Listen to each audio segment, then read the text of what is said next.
Okay. Hello, everyone. This is Dr. Garrett Smith, the nutrition detective of nutritiondetective.com, and we are here for another Friday live stream. Let me move this over a little bit. So, in my little, posts about today, we're going to go over a couple of testimonials, interesting testimonials publicly posted. Well, at least one of them. And then we're going to go over the recent study that came out showing that lactoferrin, if you didn't know, lactoferrin combined with Benadryl in a cell study eliminated 99% of the big scary virus in cells. Interesting combination. And I'll go over why lactoferrin is generally pretty good and long-term use of antihistamines is not. And how antihistamines probably work. And how epinephrine saves lives. So all that kind of stuff we're going to go over today. So if you have questions, I do a Q&A at the end. It's first come, first serving questions unless, well, actually, I don't have super chats enabled. I took that off. So anyway, it's first come, first serve on the questions. So get them up there. We got one up from Gretchen, and that's a good one, and that'll take a little time. So anyway, get them up there, and we'll just get started. So I put a link in the video info below this to the Google Doc where you can find these testimonials and where you can find the research links to the studies. I'll try to put the research links in the chat so people can find them a little easier later. But the chat doesn't, it's only 200 characters, so it doesn't hold a lot of info. Anyway, first testimonial, I want to emphasize that this testimonial is public. It is on Amazon. It is not my making. So these are a person's own words. Here we go. It is under a review for Morley Robbins' new book. Here we go. Quote, I followed Morley's RCP, which stands for Root Cause Protocol, program for 1.5 years, trying to resolve some health issues, mostly chronic migraine and gastrointestinal stuff. I did it full on, doing the blood work, HTMA, that's hair analysis, and paid consultation, following the handbook, eliminating the stuff they don't want you taking, and taking the supplements they do want you taking consistently. There are things I like about the program, the community, the do-it-yourself handbook approach, and I consistently had more energy. We'll get into that. Unfortunately, I believe that latter part comes at the cost of long-term health, and I will get into the specifics of that. I made zero progress on my primary health concerns and have now switched to a similar mineral-focused program called Nutrition Detective, aka Dr. Garrett Smith. As I have dug further into Dr. Smith's approach, I have become a big fan. I like that it's created by someone with actual medical training, something Morley does not have. It feels safer with a stronger correlation of test results to supplements recommended, and I was already seeing better results from it within days of starting compared with the Root Cause Protocol. Beef liver is the biggest problem I have with Root Cause Protocol. I took a ton of it in many forms on the Root Cause Protocol and got horrible headaches if I got too much in a day, which was well within their recommended amount. Now, having eliminated it, I have been dealing with dizziness, fatigue, and brain fog for weeks. If something is truly good for you, you should not have to detox while coming off of it. It's very true. I got energy from the beef liver, but all these terrible side effects, even after 1.5 years of trying to make it work, are not an indication that this was a good thing for my health long term. I did HTMA tests, that's hair analysis, with both our Root Cause Protocol, RCP, and Dr. Smith. Dr. Smith identified based on the test and a series of questions that I was likely low on molybdenum. Supplementing molybdenum has made a massive difference for me. The numerous food intolerances I have had for the past 10 years seems to have mostly vanished.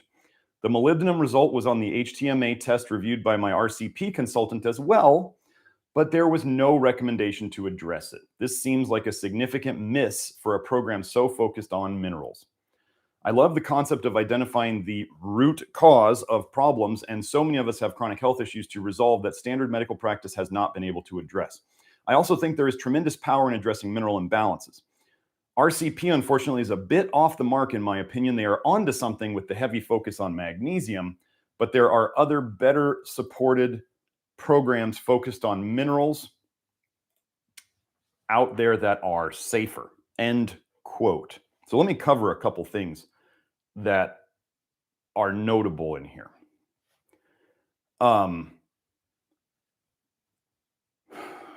Beef liver.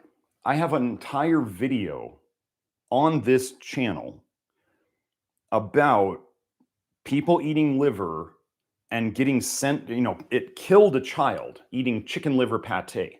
People have gone to the hospital, especially children, but grown adults have gone to the hospital within one meal of liver.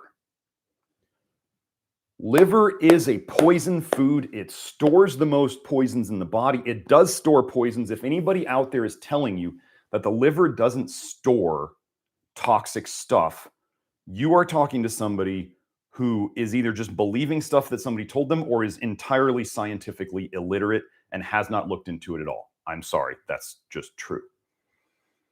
I just went and within 10 minutes of research, I found the liver storing lead, cadmium, arsenic, aluminum, chromium, vitamin A poison. And copper, toxic copper. So about his comment about he stopped the liver and now he's dealing with dizziness, fatigue, and brain fog. What I'm going to tell you is that poisons, all recreational drugs, and pretty much all pharmaceutical drugs are poisons.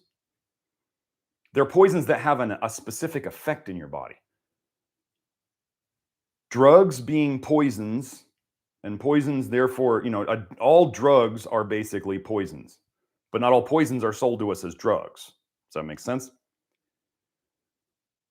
The two common things with drugs, which are poisons, is that they have two characteristics. One is tolerance. People can generally tend to eat more of them or use more of them as they do them longer. Same true of alcohol, true of cigarettes, true of cocaine, true of amphetamines, true of whatever drug you're talking about. As people use them more, they are able to take more. Is that a good thing? No, it's not a good thing. The other thing is withdrawals. Withdrawals happen when you take in a poison and then you stop taking it. Now, I have a theory on why that happens is because when you take a poison, it often causes a cholestasis in the liver, a backup of bile production. So you're not making bile, which we're going to have a great example of this today.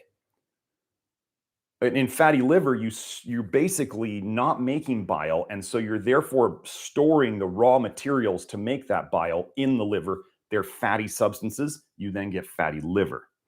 And when you stop taking in the very drugs that cause fatty liver, the very poisons, then your liver starts making all this bile and it comes out. What is bile? Bile is the most toxic fluid in your body. If you're not well, you have some amount of that bile in what's called a cholestatic mechanism. It is going backwards into your blood. It is backflowing, refluxing, whatever you want to call it, leaking into your blood, and that is the cause of your health issues. Now, if you didn't know, I'm not going to look up the paper right now, but it has even been shown in mice or rats, I forget which one, that high dose vitamin C will cause fatty liver. Gosh, people out there are saying high-dose vitamin C can fix everything. Linus Pauling, right? Linus Pauling had prostate cancer. He took high-dose vitamin C for years, and he still died of prostate cancer. Just so you know.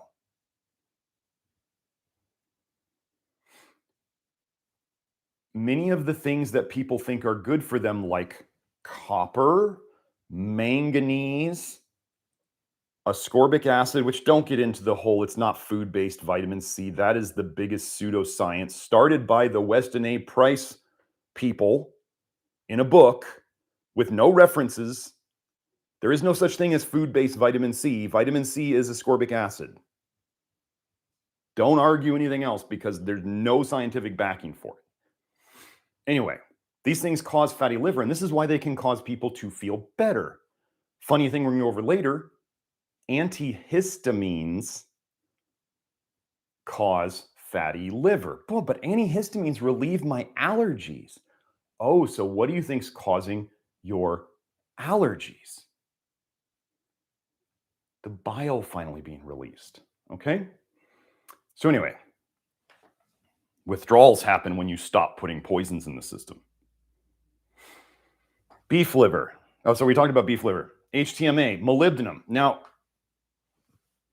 I will say from good education on what the RCP suggests, they are big fans of copper. They love copper. Bioavailable copper, which I believe when I looked up bioavailable copper on PubMed, there was 2 studies using those words, and one of them was not positive about it. So, but if you go on PubMed and you look up copper toxicity or copper overload, you'll find probably thousands of studies. Interesting balance there, right? How can, and then I like to give people the example. Now I have a paper on chromium 3, supposedly the good stuff, damaging DNA, increasing mutagenic changes, like chromium, and they were talking about this happening at normal supplement doses. So that's chromium 3, which is thought by some people, not me, to be an essential nutrient. Oh, but it's toxic to your genes, and it's toxic to your DNA, and it's toxic to all sorts of things. Oh, but chromium 6, the chromium that was in the Aaron Brockovich movie, in the water, is supposed to be super toxic. So chromium 6 is super toxic, but somehow chromium 3 is necessary and essential. Would you believe this same logic if somebody came and told you that mercury at 1 valence, the 3 or the 6, those numbers after it, mercury at 1 valence is toxic and mercury at another valence is not toxic? Okay. We know that iron at 1 valence is more toxic than other forms of iron, but too much iron in the system, iron overload, which is very well known to be a problem, iron escaping where it's supposed to be and running around free is toxic. And different forms of iron are more toxic than others. Now, all of this logic is thrown out of the window when certain groups start talking about copper, and they'll say copper 1 is magical and necessary for health, and you should try to get it and you should supplement it. Oh, but copper 2 is a poison. What other mineral does this happen with? Anyway, I just went and I found the other day, I had some people talking about gum issues. And so I went and I researched and I found about 3 papers linking excess copper to gum disease. You got bleeding gums, you got receding gums, probably got a copper problem. Allergies. I was doing research on allergies and histamine and copper, and oh boy, there's a big connection there too. Wow. I know the RCP is not big on what they call copper antagonists, like molybdenum and zinc. Okay. This gentleman did their program for 1.5 years, did not find improvements, and his 10 years long food intolerances improved within days. Molybdenum is a copper antagonist. And this gentleman was doing all the good copper, copper 1, and trying not to do the bad copper, copper 2. And yet I give him a copper for 1.5 years, and I give him a copper antagonist, and he has changes, positive changes within days. You can draw your own conclusions from that.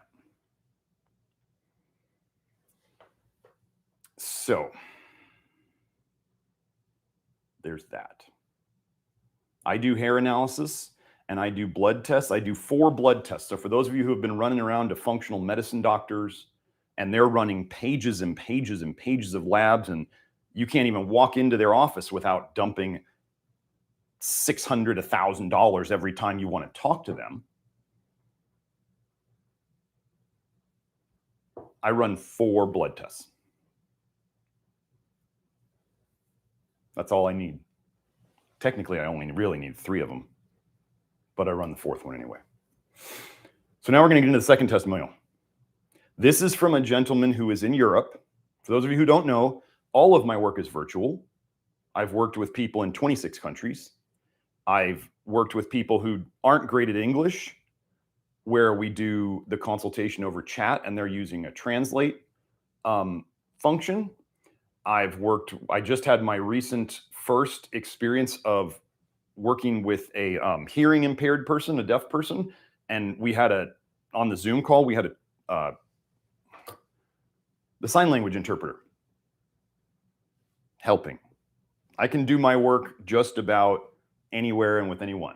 But this gentleman was in Europe, and he's an undertype. If you get into my program and you read about over and undertypes, he's an undertype. And he was extremely sensitive to foods and supplements. Extremely sensitive. So he wanted to give me an update so that he might be able to help others. So here we go. Quote, "Hi, I finally got the lactoferrin from you. I have made a few changes and want to update you. Last month, I finally managed to get hold of a type of beans I tolerated. A type of beans I tolerated." There's an extra period in there.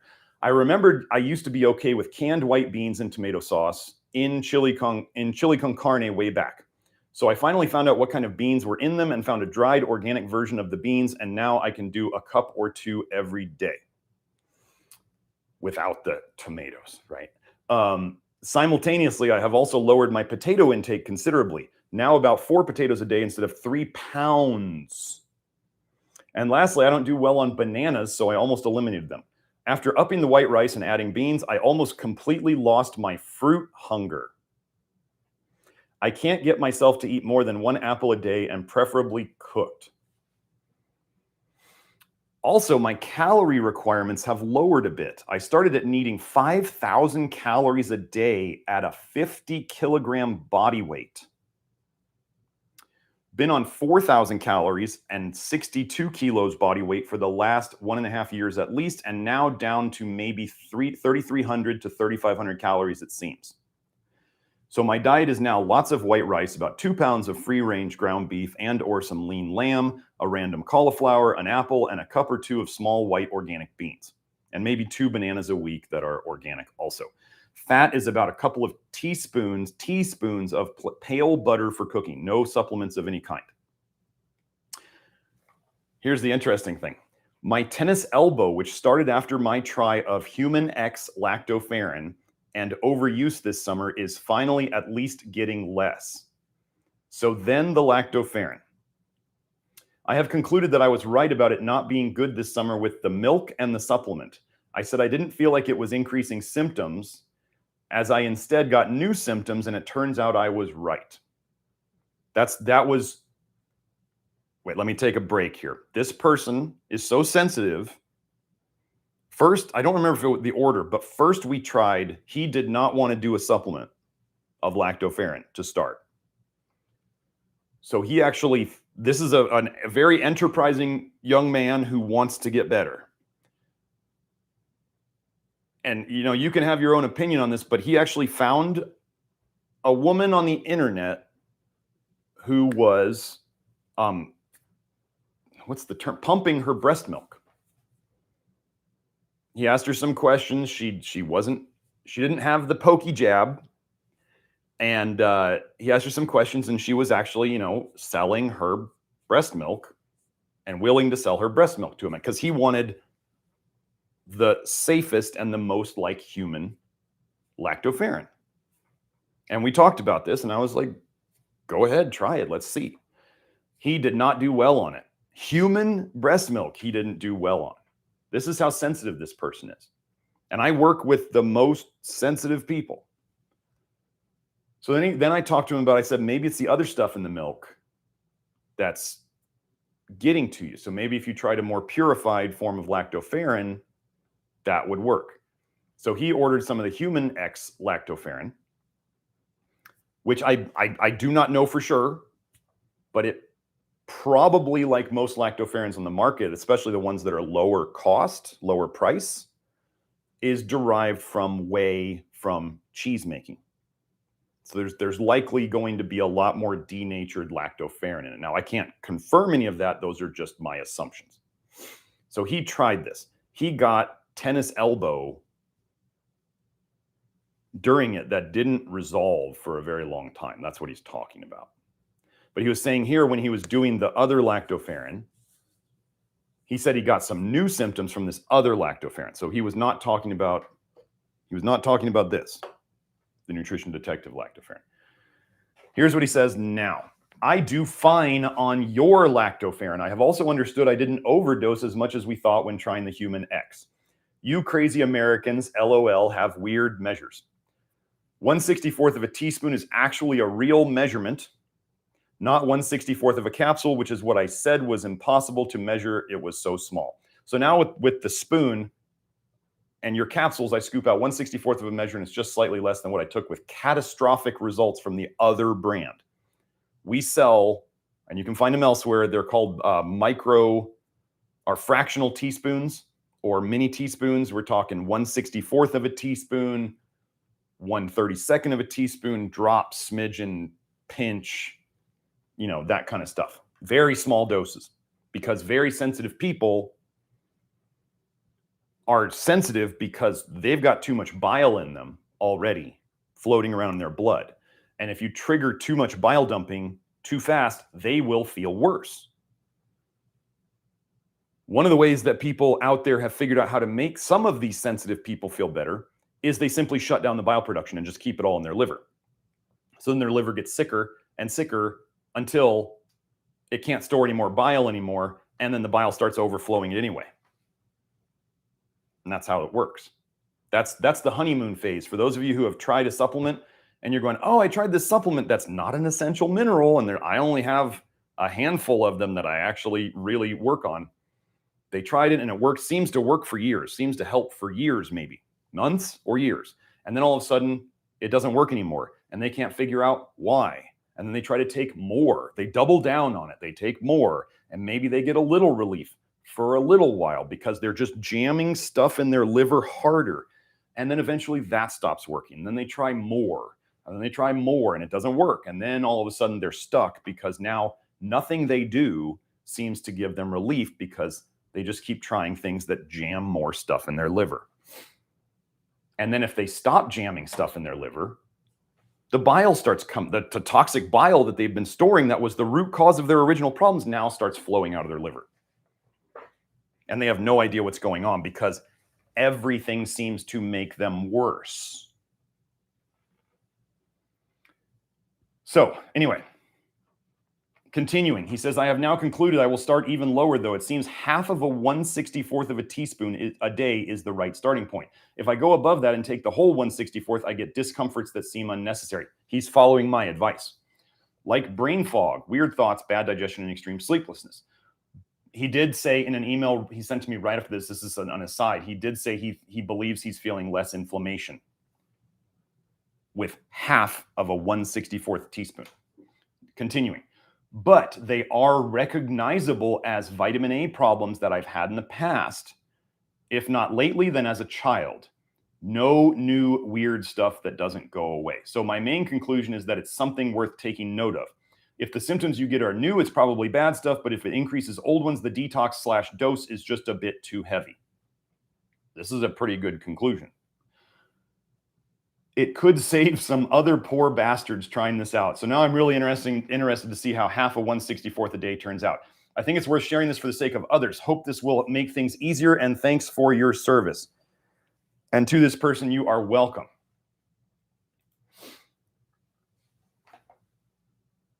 Our lactoferrin, nutrition detective lactoferrin, is from fresh milk.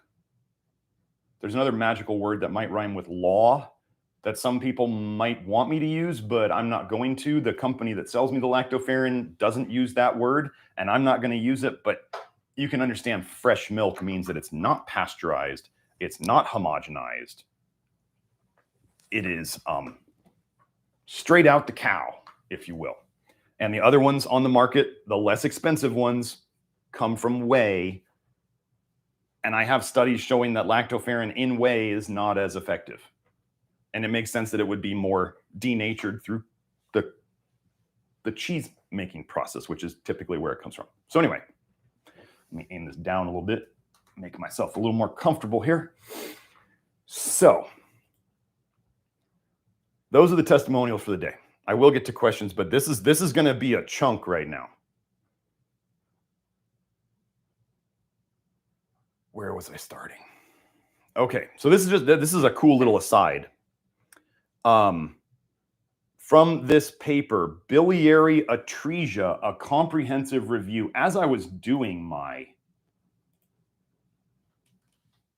research today, I can't even put that whole link there. Oh, good. How important are the bile ducts to the body? Let me read this quote from this paper. Extrahepatic bile duct are the first visible structure in the embryo and arise from an outpouching of foregut endoderm starting at about 20 days of gestation. So after the moment of conception, which is when life starts, if you weren't aware, life starts at conception. The very first structure that they can see in the embryo is the bile ducts. The very first thing. Now this, I'm not trying to anger anybody with this, but I've actually had a weird thought metaphor, if you will. Is it a metaphor or an analogy? I don't know. I'm not going to think about that too hard right now. But I've also thought of, so the rest of the body tends to function. Then there's this toxic bile that is constantly being made. You running alive as a human being, just like a car makes exhaust out of gas, you make toxins just by living. So even if you weren't exposed to a bunch of toxic stuff like we all are, you make toxins all day long. Okay? You make aldehydes in your body. You make all these poisons. And it's just a byproduct. It's like car exhaust. It's pollution. You want to get rid of it.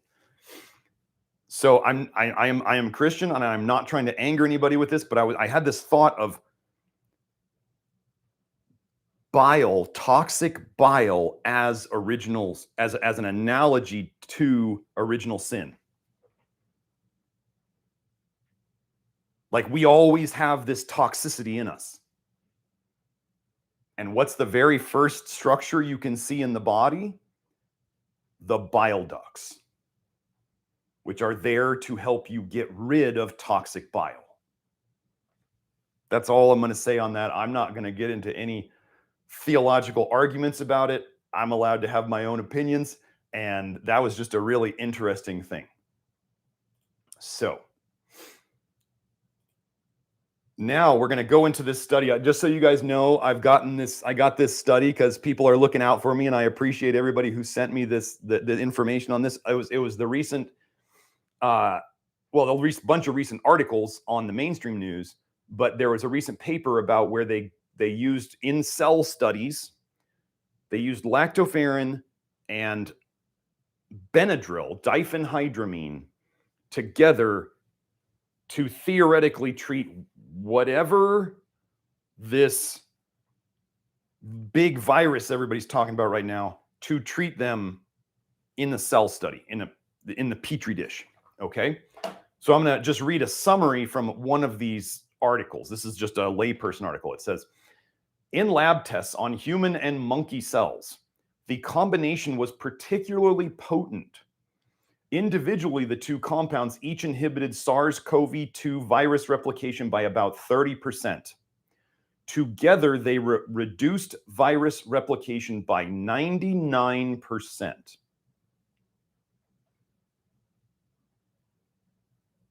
Depending upon what you think viruses are, that could be a very good thing. I'm gonna hopefully do a video all about my thoughts on viruses, and it's going to go on Rumble if and when I do it. So first, in these links, let me get this link, and I'll put that in here.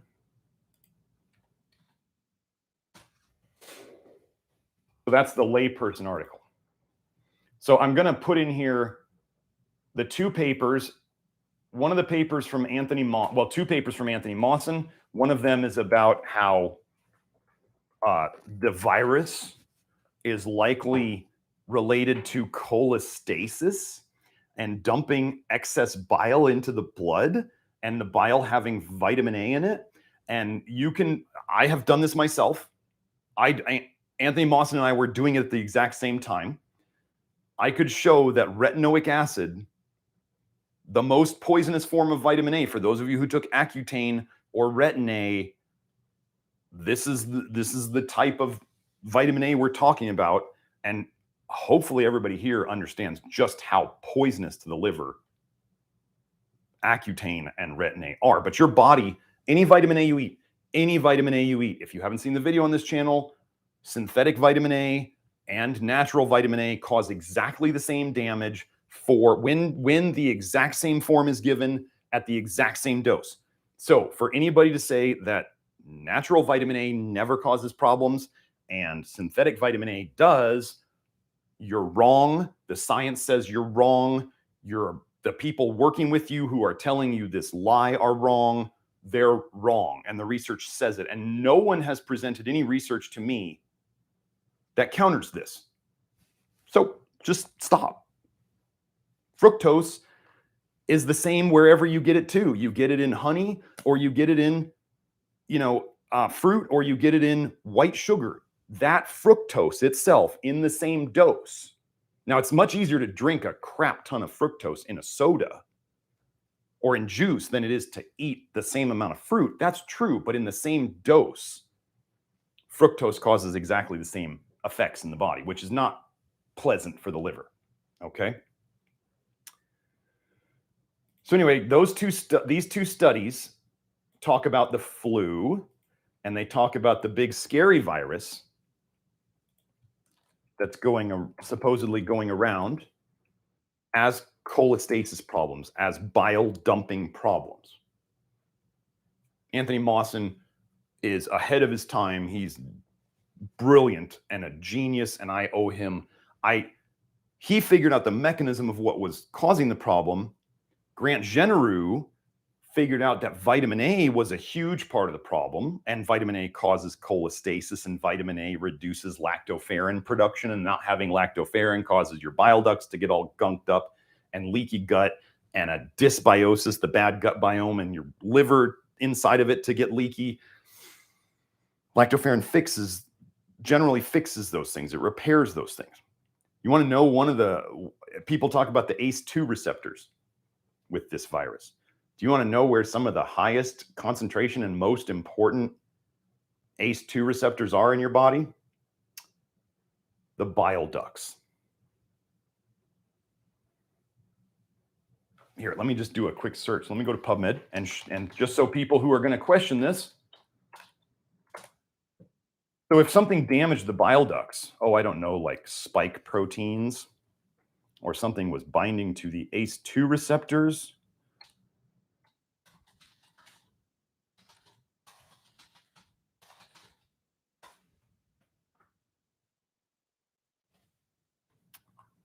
this search is not working as well as I want.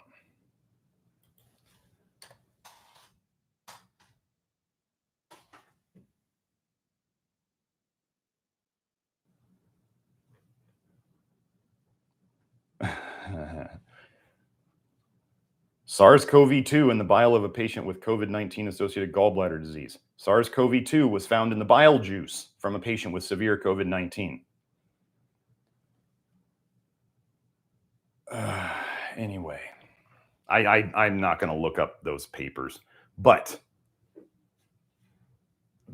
lookups, I'll put them on sometime. I'm going to do a big video on this where I hopefully won't get censored over on Rumble when I get to it. I'm going to do a video on lactoferrin and the virus, and I'll do a video on the cholestatic mechanism and how. Do you know that they used to say there? You can look up retinoic acid syndrome. Let's do this. Let's do this.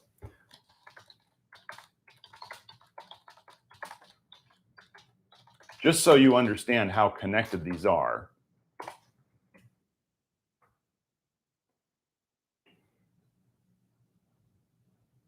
Oh, wow, they got, oh, that's another one, probably from, here we go. I didn't know they were doing research on it. Here's the quote. I'll put the link in there.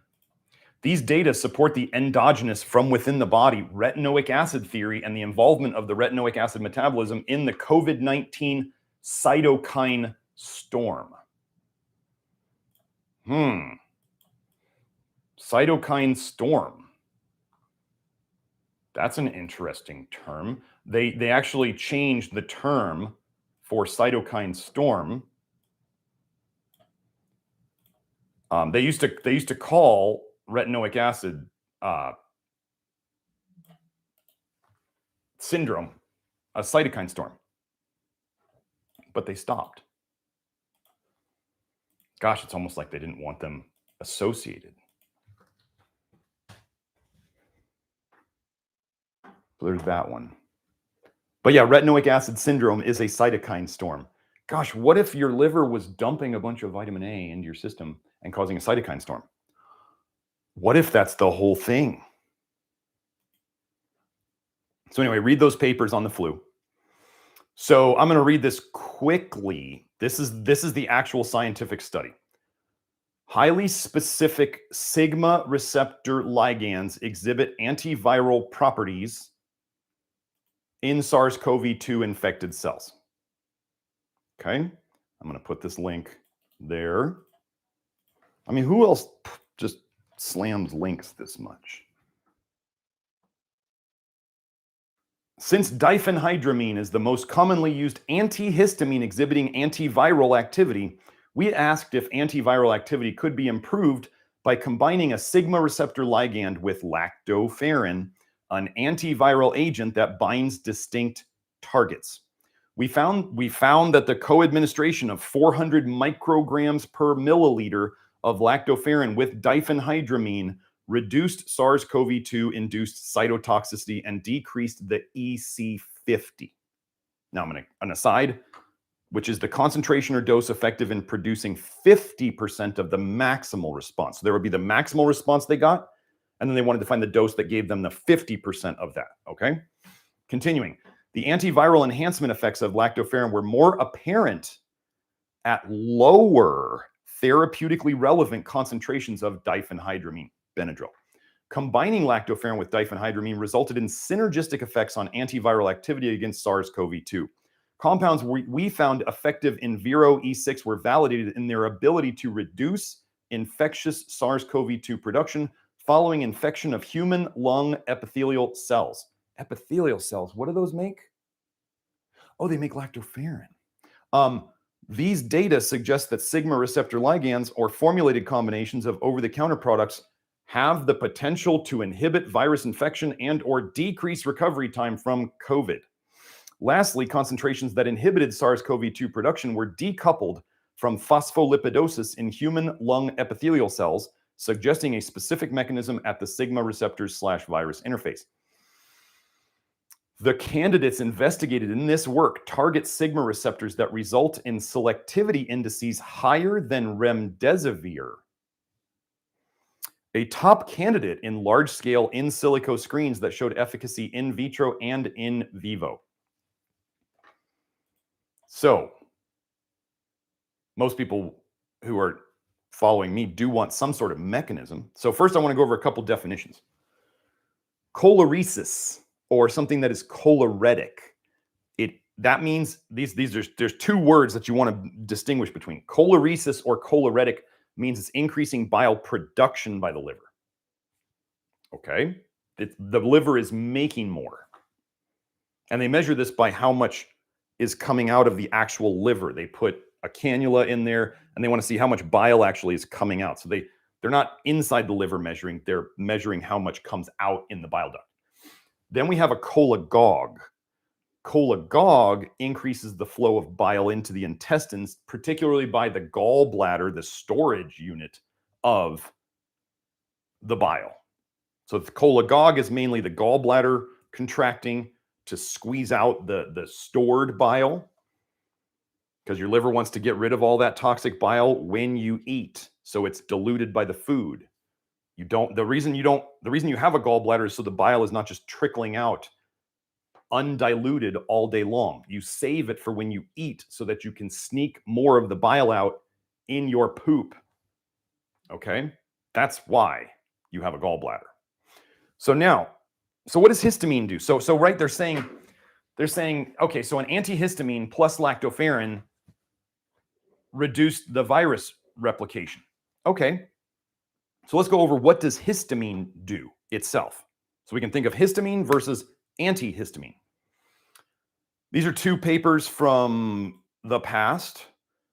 One of them is called, when were these done? 1969. So hopefully at a time when science was less corrupt and full of lies. The paper is Dose-Response Relationships of the Choleretic Effect of Histamine. The choleretic effect of histamine.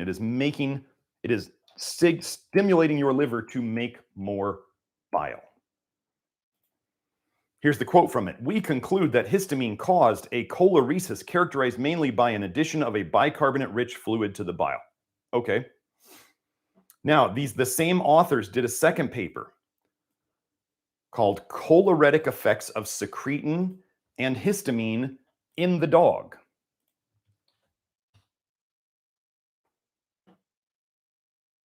Here's the quote from it. Secretin and histamine produced dose-related increases in bile flow. Okay, so we've established that histamine increases bile flow. So then, let's use our big brains. If histamines increase bile flow, what do antihistamines do? Well, they should reduce bile production. Okay. What if Dr. Smith says that if you purposely inhibit or reduce bile production, that it causes fatty liver? Okay. Should we be able to find evidence of fatty liver being caused by antihistamines if this whole theory is right? And does this potentially mean, if histamines, and many of you out there are histamine sensitive, right? If histamines, whether you make them or you eat them, cause a bile dump, and histamines are associated with allergy symptoms, and antihistamines relieve allergy symptoms by stopping or reducing or slowing bile production, your allergies are caused by your toxic bile going into your blood. And gosh, what about the biggest histamine reactions of all, like anaphylactic allergies? What do they use to treat that? Epinephrine, adrenaline. Will we find a connection there? Let's see. So let's go here. This first paper, histamine release as the basis for morphine action on bile duct and sphincter of Oddi, which is one of the sphincters in the biliary system. Okay. Here's the quote. Histamine has a very potent contracting action on the sphincter and bile duct, and this is antagonized by diphenhydramine. So histamine and diphenhydramine are doing the exact opposite thing. So let me go over a couple of medications that we're talking about here, just so you know which ones you're going to go out and you may be using, or you may be going out to buy, and so you recognize them. So diphenhydramine here is Benadryl. Cetirizine is Zyrtec. Fexofenadine is Allegra. Loratadine is Claritin. These are all antihistamines. They may have different mechanisms, but they're all antihistamines. So remember how I said if we stop bile production, I want you to pay attention here. What do antihistamines do? They relieve the symptoms of allergies. I'm saying that if my theory is true and if the research is true and it slows down bile production, and my theory of slowing down bile production, at least the bile coming out through the bile ducts, causes disease, but it also, slowing down bile production causes fatty liver to start accumulating. This is how the symptoms are relieved, and this is how later worse disease is created. Okay? So let's go into this next paper. H1 antihistamines exacerbate high-fat diet-induced hepatic steatosis in wild type, but not in apolipoprotein E knockout mice. Almost everything's in that title. Antihistamines, first of all, high-fat diets.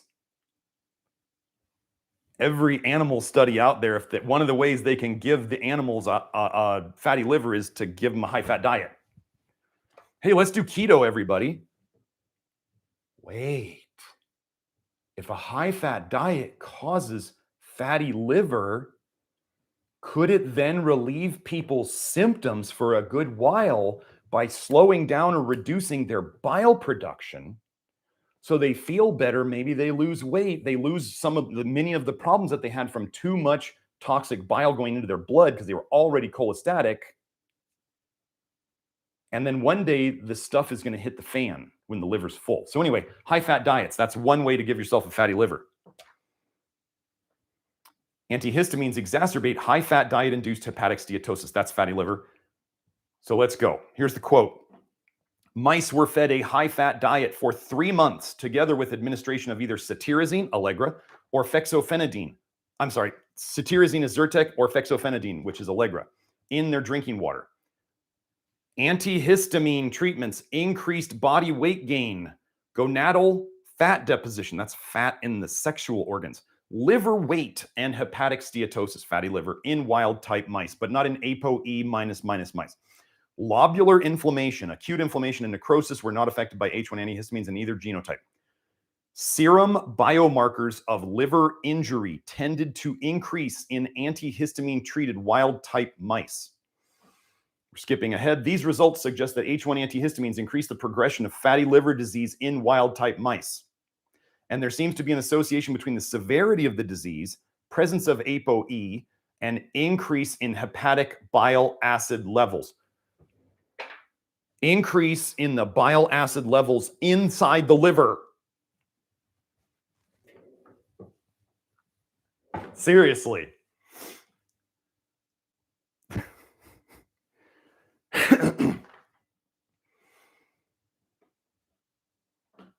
We are uncovering the cause of all modern chronic disease.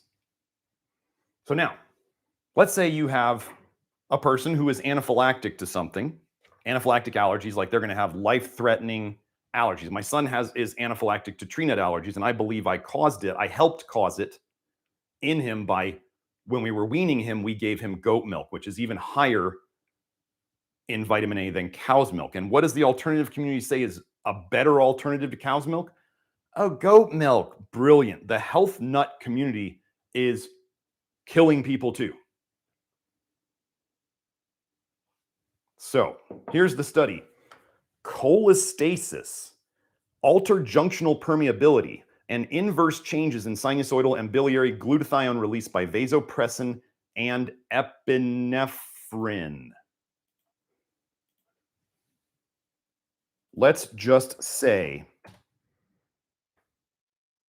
that for whatever reason, by whatever mechanism, when somebody has an anaphylactic response to a food or an allergen, for whatever reason, it causes a massive, massive bile dump.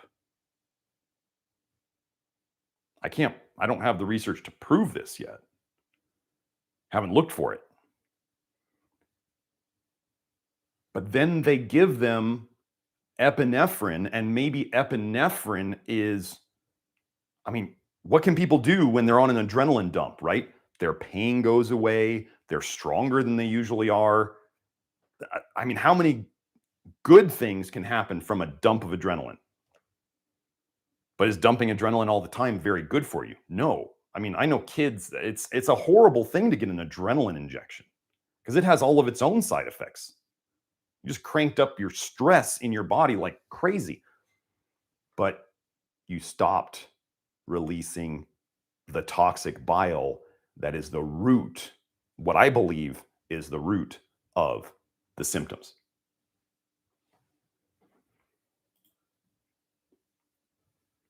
Decrease of bile formation. So now here's another one. So we're just going to go through some other papers here. So if I'm right, antihistamines cause liver injury, antihistamines cause cholestasis, antihistamines cause fatty liver. Okay. I'm just going to go over the title of this study because I couldn't get the abstract this morning. Diphenhydramine as a cause of drug-induced liver injury. Okay. Next one. Cetirizine. Diphenhydramine Benadryl. Cetirizine. Zyrtec induced hepatoliver toxicity. Case series and review of the literature. So there's two case studies I'm going to go over here. Case 2. A 21-year-old female patient was admitted with complaints of generalized jaundice, turning yellow because her liver is backed up, and fatigue. She had been starting on cetirizine 5 days previously for complaints of itching. No other drug or alcohol use was involved. Abdominal ultrasound on ultrasonography revealed mild hepatomegaly and hepatosteatosis, fatty liver, grade 1 in 5 days. 5 days. Cetirizine-induced toxic hepatitis was considered and the drug was stopped. In the follow-up, I skip ahead here, bilirubins returned to normal 2 weeks later. All biochemical tests returned to their normal ranges a month later. They didn't ultrasound her liver again, I bet. Because that's going to take a long time to change. Case 3, a 66-year-old female patient was admitted with fatigue and jaundice. Is this familiar yet? She had been started on cetirizine for the complaint of itching a week ago. She had no alcohol or other drug use. Liver biopsy revealed enlarged cells with macrosteatosis, that's fatty liver, cholestasis, and mixed inflammatory infiltration with increased eosinophils in portal areas, liver areas, and parenchyma. Cetirizine was immediately discontinued. In the follow-up, GGT was 90 units per liter, still quite high, while AST, ALT, and other biochemical tests were all normal 3 weeks later. How poisonous are these things? Remember, the liver suffers in silence. And loratadine, which was, let me remind myself, loratadine was Claritin. I just have the title of this one, subfulminant liver failure and severe hepatotoxicity caused by loratadine use. Okay. This is the mechanism. This is how people can do things that make them feel better, or they get addicted to things. I mean, like, think about it. An alcoholic, right? They're drinking every day, damaging their liver.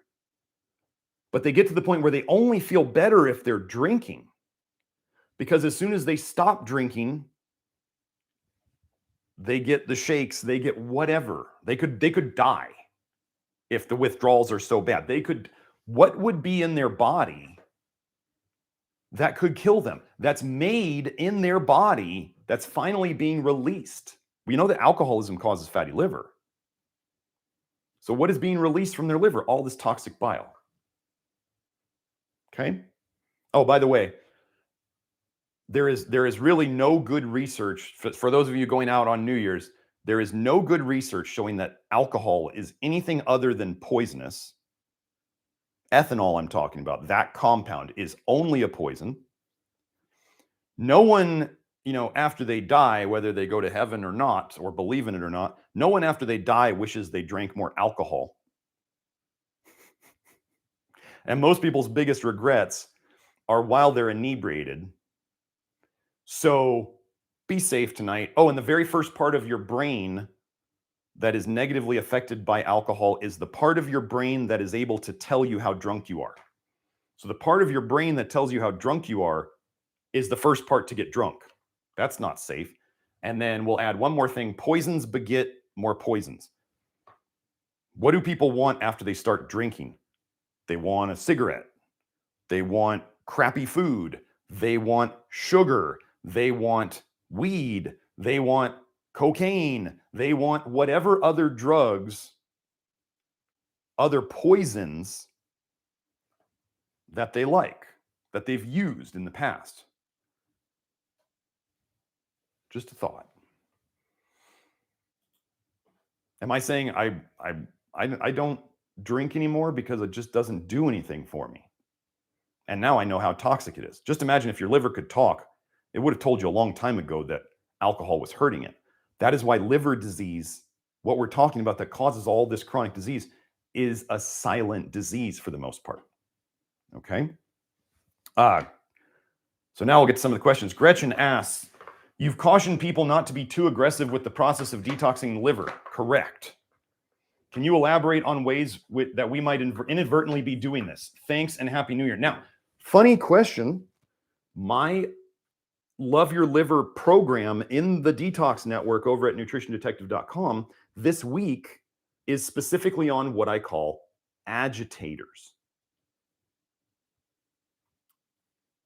What are agitators?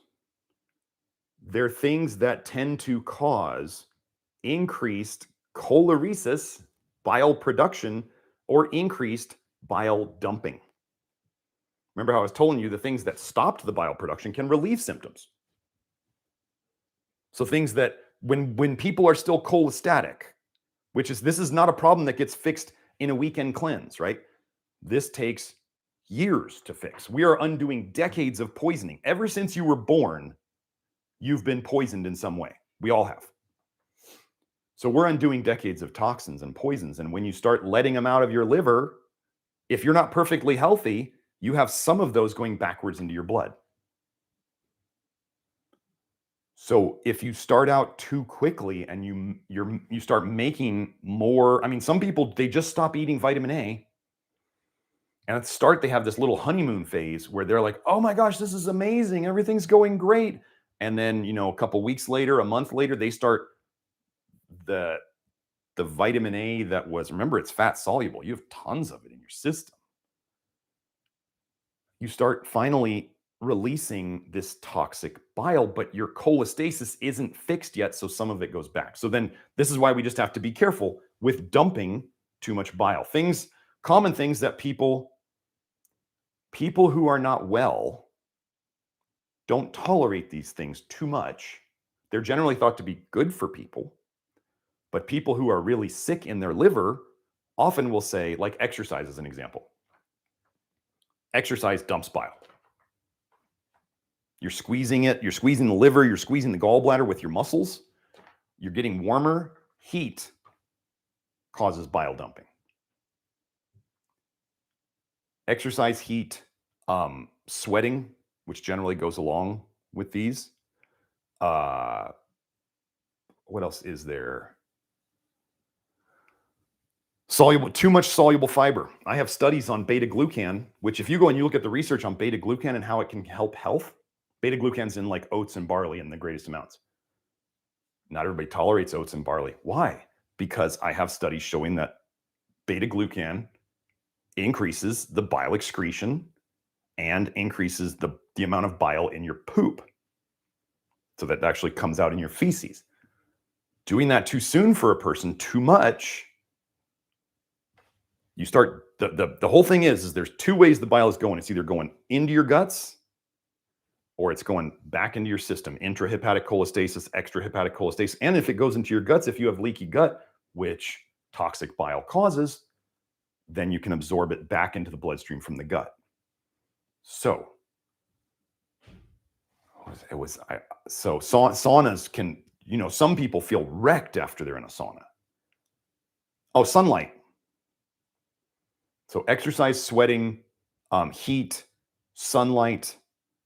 But think about it. This is why oftentimes healthier places are thought to be on the little warmer side, but they're kind of moderate temperature, but they are on the warmer side, like beaches. Why is that? Because people are always, since they were born, they were getting rid of more bile. if you never stopped getting rid of bile, you might have an easier time with it. But this is why I tell people with those things, you need to exercise. It's good for you. And I have people who get wrecked if they go for too much of a walk. What should they do? Should they walk even though it makes them feel like garbage? No. We get them better. I had a testimonial here, or somebody made a comment on one of the live streams that she used to not tolerate exercise almost at all. And now she's finding herself starting to crave it. What have we fixed? We've made her less toxic. We've made her bile less toxic. We've made it so she's getting rid of the bile more correctly through her intestines and not reabsorbing it. And so her body's starting to want exercise. Sunlight. Let me give a quick example. Back in the day, I used to be super toxic. I know this now by my reactions. I live in Tucson. It gets, 100 plus, 110. This last summer was rough. I would go out and do yard work. And so it's hot. I'm sweating. I'm exercising. I'm in the heat. There's sunlight, even though I tend to like to wear, I don't use sunscreen. Sunscreen is poison generally. I would rather wear a big hat, a big goofy dad hat and long sleeves than put any chemical on my body. But I used to be completely wrecked, have to sit on the couch and just not do anything. And I'd be very irritable for the rest of the day. And I'd try to eat to get out of it. I couldn't get out of it. Why can't you get out of these bile dumps that go back into your blood? There's nothing that gets it out of your blood other than your liver. But wait, we have sick people whose livers don't work right. They're slow. I've told people the day I figure out how to bind up the bile in the blood, I'll either be a trillionaire or I'll be murdered by the pharmaceutical complex. They may already have the solution. They have monoclonal antibodies to retinoic acid. Go on PubMed, search retinoic acid monoclonal antibodies. Do you know that they've bound copper to monoclonal antibodies? Do you know what antibodies do? Antibodies bind to poisons. Oh, wait, after the virus, they give you a test for antibodies. Why would you have antibodies floating around? Oh, did you just have a giant toxic dump into your system? Oh, after you get a pokey jab, you have antibodies. Why would you have antibodies after a pokey jab? Did you just get injected with poison? I think so. So those are the big, I'm going to try to remember all the agitators. But these video updates on the program, the improvements I've been making to the Love Your Liver program and my treatments, I've been doing a weekly video update for the subjects in the program that I wanted to update. So I'm going to just hit every week. I'm going to hit a new topic. We just did hydration, which people loved that lecture. I just had a healthcare practitioner. I did my cholestasis overview video. I just had a healthcare practitioner tell me that it was one of the greatest videos she's seen. So for all of you out there who are trying to do this on your own, I wish you the best of luck. I've figured out a lot of things along the way that you're never going to get here. So I just don't have time. Anyway, Butch said, Happy New Year. Happy New Year to all of you. Yes. Sam says, what are the causes of stearic acid causing your psoriasis or eczema, causing fatty liver? I haven't looked up stearic acid in particular.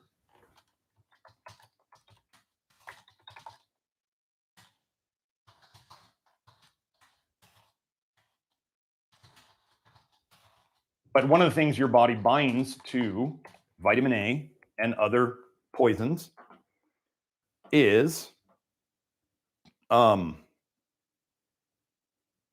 geez.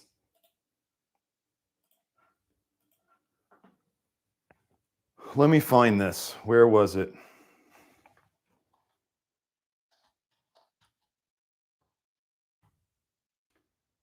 The hepatitis B transgenic mice were randomized into the HBV, hepatitis B virus, and hepatitis B virus non-alcoholic fatty liver disease groups.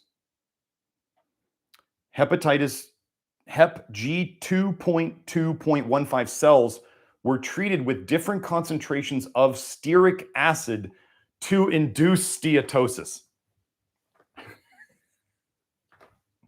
They're putting in these cells, these liver cells, stearic acid to specifically induce fatty liver. I mean, it doesn't get any better than that, does it? So, and then there's all these people out there going, saturated fat from animals, you need more of it. Humans, I mean, I don't know how to explain this. Just think if you didn't have society and you were out there with like a knife you carved out of a rock and you're eating off the land. And people love to get into the paleo thing and all that stuff. Okay, let's talk about it. You've got a rock, a knife made out of a rock, or a spear made out of a rock and a stick.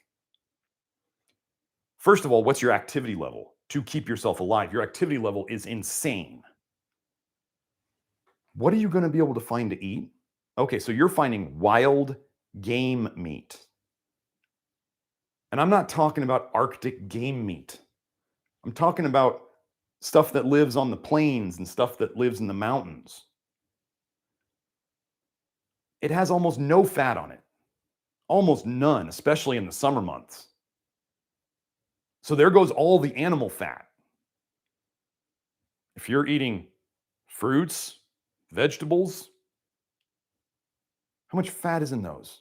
Not much. If you say they're eating grains and legumes, beans, how much fat is in those? Do you think they just have blocks of butter sitting around and blocks of, tallow sitting around? They didn't have buckets. They didn't have refrigerators.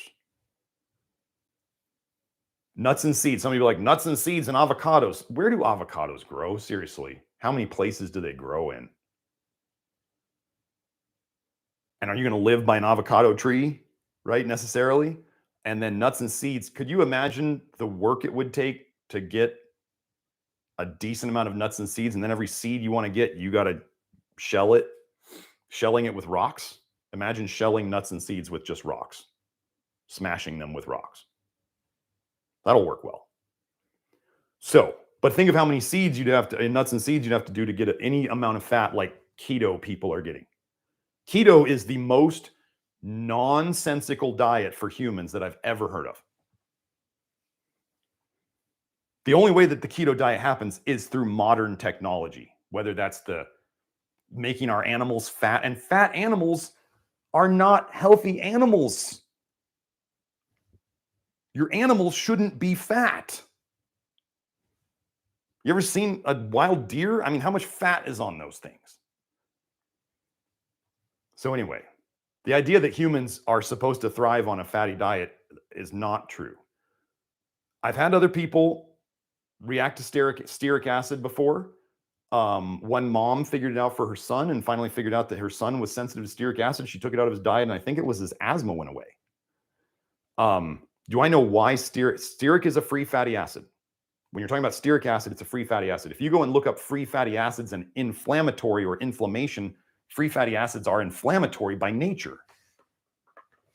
So why would nature take something that is as inflammatory as free retinol in the blood? Retinol that is not bound in the blood, vitamin A that is not bound to something in the blood, is extremely toxic. And this is in the literature. So then you have stearic acid or palmitic acid. Those are the two most common retinyl esters in the human body. Why would you take something that's toxic and bind it to something else that's toxic and then store it out of the blood and put it in places that we call fat-soluble retinol, fatty acid, stearic acid, or palmitic acid put them together, and they go into the liver. And then what is the liver going to make more of to store these things over time? Oh, fatty liver. Oh, that's what fatty liver is. It's storage of fatty toxins. And yet people are like, oh, we store these wonderful fat-soluble vitamins in our liver. And that's why they're not toxic, is because you can just store them in your liver. Why is your liver storing them? Because they're toxic and it can't get rid of them quick enough. That's why. So, but yeah, stearic acid by itself is inflammatory. Maybe you're extra sensitive to it. Maybe it's just your liver can't handle it. But yeah, the fatty liver mechanism is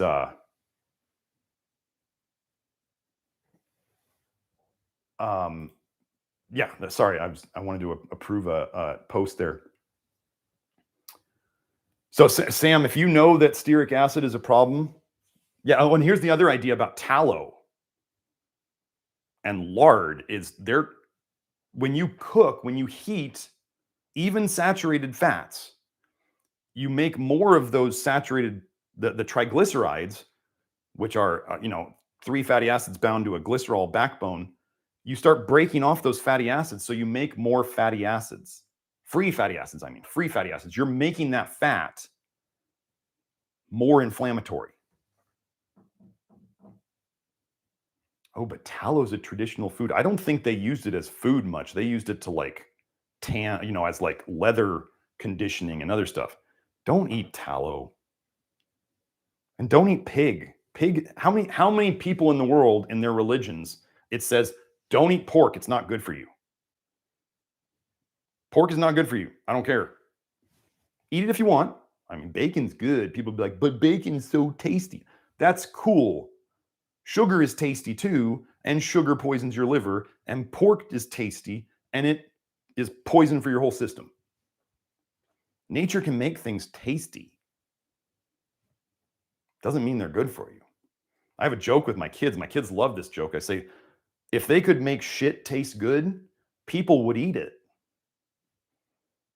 And they get it. And I do say that to my kids. I do say it just that way. And now my kids know that saying. So when they're like, but it tastes good. And then I say, I kind of can look at them and I go, and they know what I mean now. And they'd start laughing and they go, yeah, that's true. Like with my teenage daughter, I'm trying to get across to her. She's starting to use products and stuff on her face. And I'm going, look, stop eating the sugar. And I'm going to give you some more zinc and some lactoferrin. And this is going to be a problem that's going to go away. But you got to stop eating the sugar and the excess fat, because she likes to watch the YouTube videos. And what is everybody on YouTube doing to improve recipes? Just adding a crap ton of sugar and fat to things. That's all they're doing. There's nothing new. They just add more of the things that taste good. And everybody eats them up. So, Sam, I don't. Let me just see. He was asking if stearic acid. Let me just do stearic, choleretic, cholagogue. So I tell you guys these searches so you can go look, and then I put PubMed after it.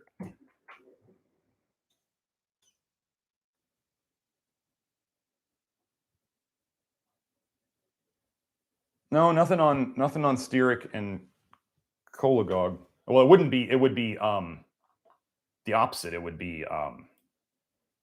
But here's the funny thing. I need to find this paper. I just found this paper last week. I think one of the great researchers who has joined the network, his name's David.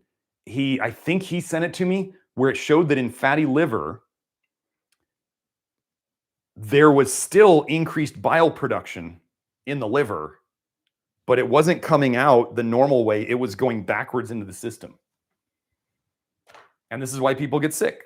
And this is how you could have, so this is the whole problem where I'm talking about fatty liver and the bile's getting stored. But just if you think of the liver as a sponge almost, you could still push on, if the bile's not coming out. So you think of you have a sponge right here and you push on the sponge this way, where does the water go? It goes that way. It's going back into the system. So the liver's still making bile. The liver is trying to not kill you. But the body will always choose the slow death over the quick death. And the slow death would be to push the bile back into the blood if it has to. The quick death would be, not making bile. Because then just everything would accumulate in your liver. You get liver failure, you die. Liver failure kills you. So that loratadine study, our case study, subfulminant hepatic failure, liver failure, that's heading to death. So Hoffman asks, followers of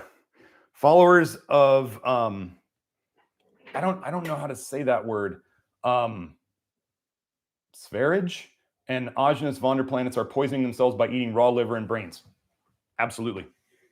I did the primal diet. I did the Agenus vonderplanets thing. That's part of why I'm here. This is part of why I make these videos on liver, because I know I felt better when I stopped eating liver. And I finally went, I went, this tastes gross. I don't like it. So then I evaluated it. I went, do I actually feel better? And I realized I don't feel better. And then I stopped it. And then over the next couple of weeks, I did feel better. That was an early wake-up call for me with vitamin A. So got another Happy New Year's wish. Yes. Cetirizine also implicated in chances of dementia if you use a lot. Cholestasis puts bile in your blood. That bile goes everywhere. Here, let's do this. Serum, bile, dementia. Let's just see if we can find a connection. PubMed.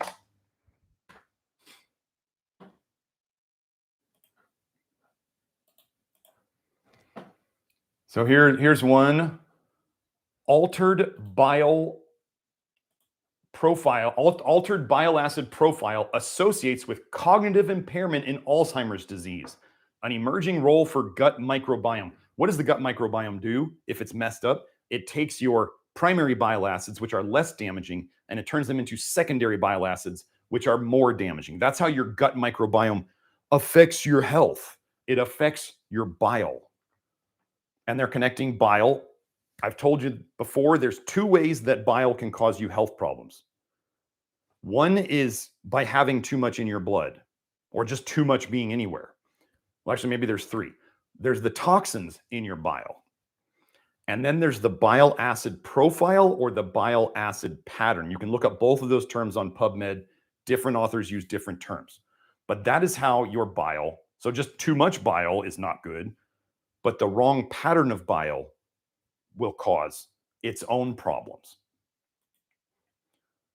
So here's that paper. And then what was the other one? Let me see what the conclusion was.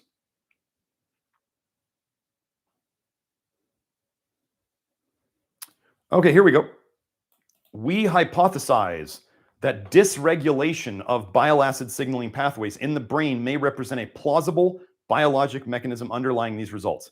Together, our observations suggest a novel mechanism relating abnormalities in cholesterol catabolism, that's making bile acids, to the risk of dementia. There's dementia.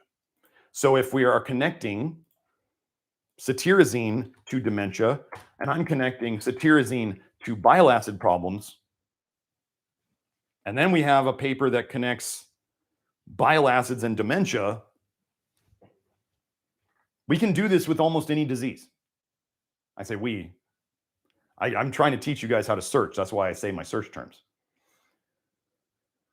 So Hoffman also says, what is your opinion on kefir grains? All real or all hype or real probiotic deal?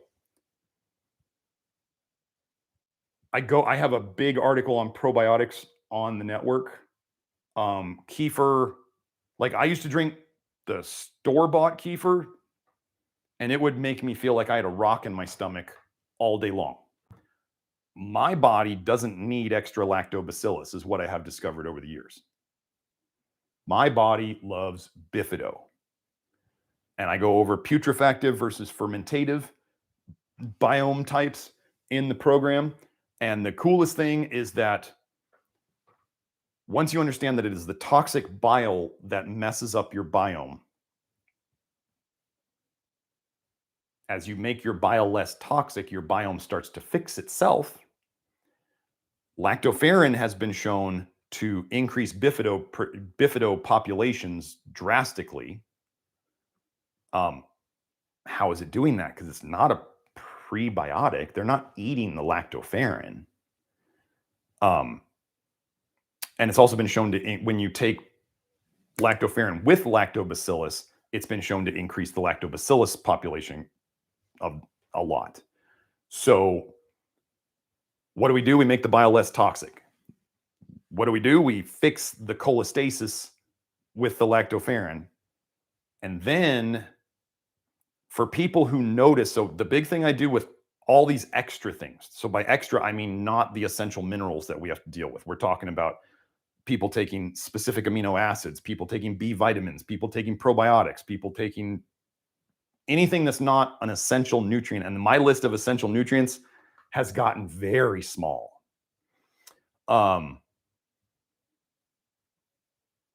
we go by, are those things helping?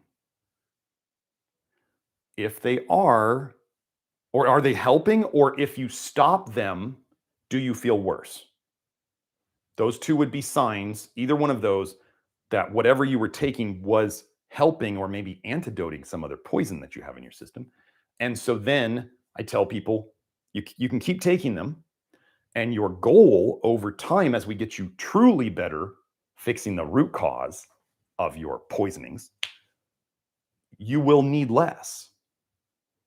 And here's the other fun thing that people have often noticed is if you keep taking something that you don't need, but it's helping at the start, but you don't need it for too long, it will turn on you potentially and cause you to feel worse.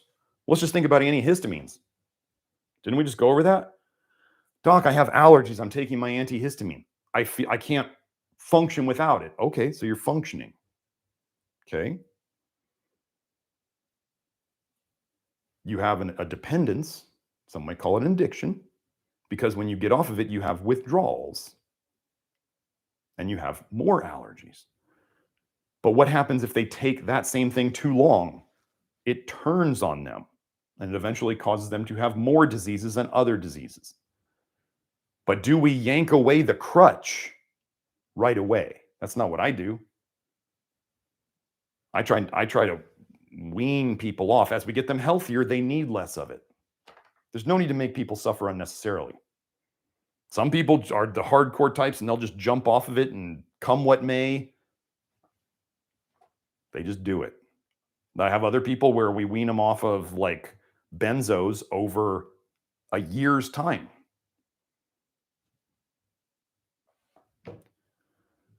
So,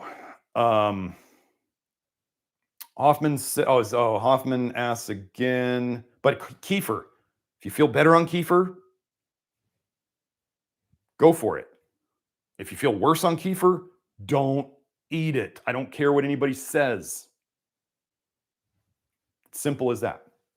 So like with the kefir for me, I used to like it because it was like I could drink my lunch. It was like 800 calories in a quart. But then I'd feel like crap in my stomach all day. And I thought, I was like, oh, I'm doing good things for myself. And now I looked at it and I was like, that was not a good idea. I've always known I don't get along that great with dairy. And those, whatever those probiotics were in it, my body didn't want some of them or all of them. So I shouldn't do that. Addie asks, is it possible to have vitamin A toxicity without NAFLD, without non-alcoholic fatty liver disease? Yeah, there's different, you can look at all sorts of things.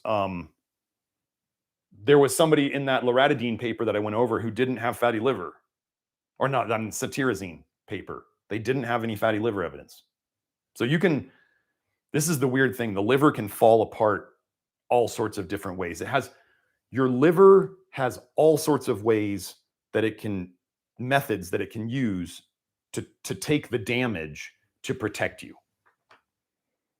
Some people, I think this is a theory, some people bypass fatty liver entirely and then just go straight to cirrhosis. I tend to think that underweight people have more of a tendency for that because only 3% of cases, I think, do you know that they're finding, I think I saw this stat the other day, 35% of Americans can be diagnosed with fatty liver. 1 out of every 3 people you know, 35%. You know, there's another stat that I found in a paper where they did autopsies of people and they took a biopsy of their liver and they looked at vitamin A toxicity. What if I were to tell you that in that little study, it was 27 cadavers, that 9 of them, 33% of them had diagnosable vitamin A toxicity in their liver? Isn't that a weird coincidence? That 35% of Americans could be diagnosed with fatty liver, truly diagnosed with it, and 33% of them, when they did the gold standard of diagnosing vitamin A toxicity, had vitamin A toxicity in their liver. But is it possible to have vitamin A toxicity without fatty liver disease? Probably. I mean, for those people who are, if your liver can't store it, if you go cirrhotic and your liver is scar tissue, you're obviously not making fatty liver in those areas because it's scarring, and think of it as it's more like shriveling up like a raisin. You're not storing it, it's going out into your blood. And this is why my underweight people tend to have more symptoms, because they're not as good at storing it. And like I said, I think cirrhosis is more of a thing that tends to happen to underweight people. So do I think it's possible? Yeah, sure. Hoffman says a lot of red meat aficionados don't realize the damage done by iron overload. Well, let me put it this way.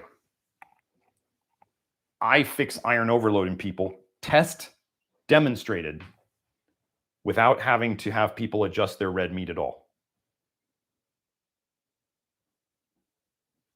We had a guy, I got him from 550 to 50 on ferritin in a year. He only donated blood 3 times. And he ate beef or bison twice a day, every single day. So people who are unhealthy, eating lots of high iron foods, especially red meat, especially fatty red meat, right? They're going to get iron overload. And then when I come in, I actually tell people, you are not to read the iron overload garbage on the internet. I don't care who wrote it. It's not that hard.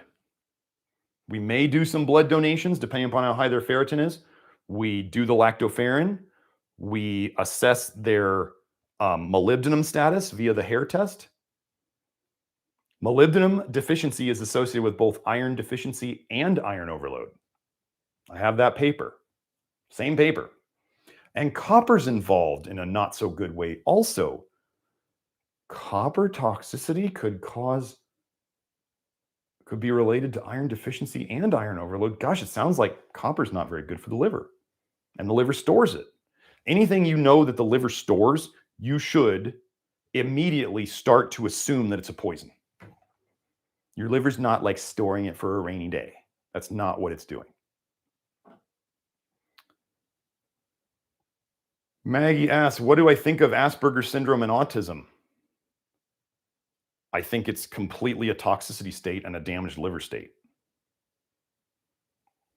Let's go. Like, one of the big things I work on is aldehydes, getting people to stop consuming so many aldehydes. I just saw somebody today on Twitter making a list of all these things they do that are healthy for them. And they're like, I use essential oils. And I'm like, that's just straight aldehydes and terpenes that are not good. But let's go. Let's do the autism and aldehyde paper. And your aldehydes are, so aldehyde dehydrogenase and alcohol dehydrogenase are major parts of your detox pathway for vitamin A, okay? What do we detox through the aldehyde pathway? We detox methanol to formaldehyde to formic acid. We detox, and yes, there is methanol in the foods you eat, in certain foods. Then there's ethanol, which is alcohol, and your body makes alcohol on a daily basis. It makes some alcohol from sugars. Any sugars that you eat, some of them are turned into alcohol. So then we've got ethanol to acetaldehyde to acetic acid, which can then also, you can store alcohol in your liver for about a couple days before it's gone. You can store, what are they called? Acyl fatty acid esters, I believe, if I recall correctly. Then there's retinol. Retinol to retinaldehyde to retinoic acid. So the aldehyde dehydrogenase system is extremely important in the process of detox. Now, here's this paper. I'll put this here so you can read it. And no, I don't agree with all the treatments they talk about in this. Man, I got to get going. The pivotal role of aldehyde toxicity in autism spectrum disorder, the therapeutic potential of micronutrient supplementation. So, yeah. Aldehydes are completely involved in pretty much what I believe actually happens to cause fatty liver. This is the last thing I'm going to say. So happy New Year to everyone. Thanks for coming. I got to make these shorter. I'm just getting too long. I just talk too much. What I believe is actually going on for a lot of people is the aldehyde dehydrogenase has been slowed down. Do you know that sugar slows down aldehyde dehydrogenase? Aldehyde dehydrogenase is going slow. And if you understand the detox pathway of vitamin A, so it goes retinol to retinaldehyde, and it's supposed to go through aldehyde dehydrogenase. But if that's not working, it goes into esters, forming esters, fatty acid esters, and then it's stored in the liver. There are formal fatty acid esters that are stored in the liver. You can store formaldehyde in your liver. You can store retinyl esters in your liver. You can store acyl fatty acid esters in your liver, which is alcohol. You can store all sorts of things as fatty acid esters in your liver. So your liver is a champion and you need to treat it better so it treats you good. So anyway, I'm done. I got to put a timer on. Thank you all for coming. Hope you enjoyed it. And I will see you all next week with more informative and educational topics. Until then, take good care of your liver so it takes good care of you. Bye now.